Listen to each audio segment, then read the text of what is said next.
बिस्मिल्लाहिर्रहमानिर्रहीम। इस्लामिक गोल ऑफिशियल में खुश आमदीद। एक शहनशाह जब दुनिया को फतह करने के इरादे से निकला तो उसका गुजर अफ्रीका की एक ऐसी बस्ती से हुआ जो दुनिया के हंगामों से दूर और बड़ी पुरसुकून थी। यहाँ के बाशिंदों ने जंग का नामो निशान न सुना था और वो फातेह और मफतूह के मानी से नाआशना थे। बस्ती के बाशिंदे शहनशाह आजम को मेहमान की तरह साथ लेकर अपने सरदार की झोंपड़ी में पहुंचे। सरदार ने इसका बड़ी गर्मजोशी से इस्तकबाल किया और फलों से शहनशाह की तवाज़े की। कुछ देर में दो कबायली फरीक झोंपड़ी में दाखिल हुए। सरदार की ये झोंपड़ी अदालत का भी काम देती थी। पहले शख्स ने कहा कि मैंने इस शख्स से ज़मीन का एक टुकड़ा खरीदा था। हल चलाने के दौरान उसमें से खजाना बरामद हुआ। मैंने ये खजाना उस शख्स को देना चाहा लेकिन ये नहीं लेता। मैं ये कहता हूँ कि ये खजाना मेरा नहीं है क्योंकि मैंने इससे सिर्फ ज़मीन खरीदी थी और इसे सिर्फ ज़मीन की कीमत अदा की थी, खजाने की नहीं। दूसरे शख्स ने जवाब दिया, मेरा ज़मीर अभी ज़िंदा है, मैं ये ख़जाना इससे किस तरह ले सकता हूँ, मैंने तो इससे सिर्फ ज़मीन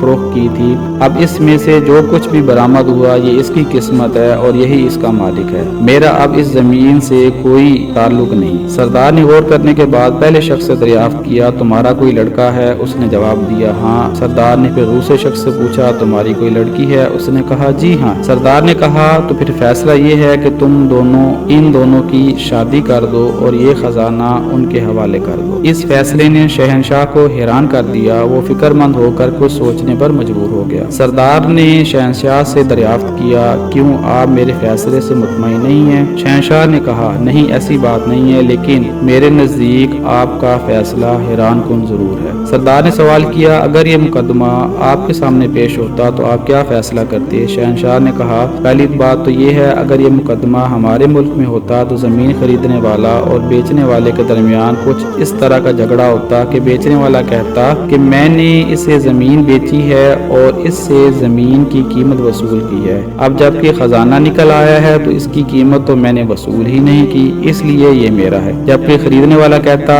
मैंने इससे ज़मीन खरीद ली है तो अब ये ज़मीन मेरी मलकियत है और मेरी किस्मत है, इसमें से जो भी निकले। सरदार ने शहनशाह से पूछा, फिर तुम क्या फैसला सुनाते? शहनशाह ने जवाब दिया कि हम फरीकैन को हिरासत में ले लेते और खजाना हुकूमत की मलकियत करार देकर शाही खजाने में दाखिल कर दिया जाता। बादशाह की मलकियत। सरदार ने हैरत से पूछा, क्या आपके मुल्क में सूरज दिखाई देता है? जी हाँ, क्यों नहीं, वहाँ बारिश भी होती है। बिल्कुल, बहुत खूब। सरदार हैरान था, लेकिन एक बात और बताएं, क्या आपके यहाँ जानवर भी पाए जाते हैं जो घास और चारा खाते हैं?